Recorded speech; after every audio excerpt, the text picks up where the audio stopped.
ঠিক আছে? যে বিসমিল্লাহির রহমানির রহিম। তা আজকে যে তোমাদের যে বিষয়টা আমি এই যে বলবো, সে বিষয় হলো যে আল্লাহ রাব্বুল আলামিন যে পৃথিবীটা সৃষ্টি করেছে, সৃষ্টি করে উনি আগে সর্বপ্রথম কি যে সৃষ্টি করেছে, কি উনি মনস্থ করেছেন যে আমি কি করব এই পৃথিবীতে।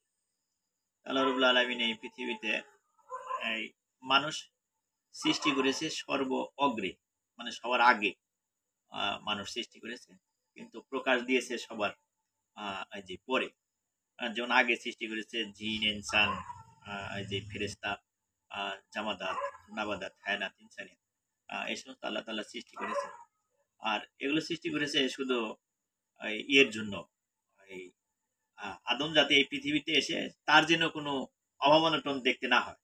এজন্য আল্লাহ রাব্বুল আলামিন সর্বপ্রথম আগে যে আমি আদমকে যে এই পৃথিবীতে পাঠাবো, সর্বপ্রথম আল্লাহ তাআলা আদম এই পৃথিবীতে কিভাবে জীবনযাপন করবে তার ব্যবস্থাটা আল্লাহ রাব্বুল আলামিন আগে করেছে।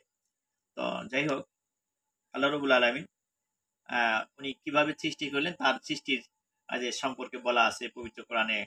আল্লাহ তাআলা ঘোষণা করেছে যে আল্লাহ যখন আহ, আমলে আ- আম- আরে আমরে আলমে আমর, আলমে আরোয়া, আলমে খোলো, আলমে আমর, যে জগৎ, সেখানে যে আল্লাহ রব্বুল ইজ্জত ছিলেন, আল্লাহ রব্বুল আলামিন ওই আলমে আমরে আল্লাহ তাআলা একাই ছিলেন। আর ওইখানে ছিল উনি ওয়াহেদ। ওয়াহেদ শব্দ অর্থ কি? এক। আর তারপরে উনি যখন মনস্থ করলেন যে না আমি এই পৃথিবীতে আরো কিছু যে সৃষ্টি করতে চাই, বা আমার একটা ফিলার দি খলিফা, মানে আমি একটা প্রধান যে প্রতিনিধি যে সৃষ্টি করব।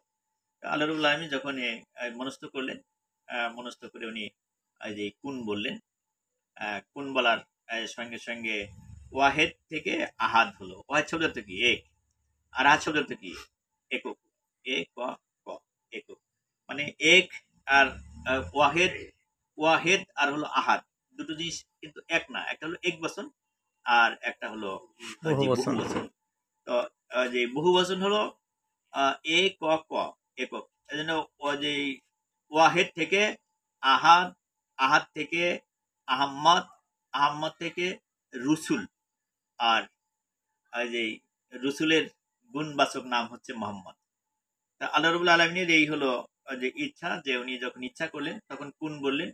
কুন বলার সঙ্গে সঙ্গে ওহাদ থেকে আহাদ হলো, আহাদ থেকে আহম্মদ হলো, আহম্মদ থেকে রসুল হলো। রসুলের গুণবাচক নাম হচ্ছে এই যে মোহাম্মদ। আহাদ, আহম্মদ, রসুল, এরা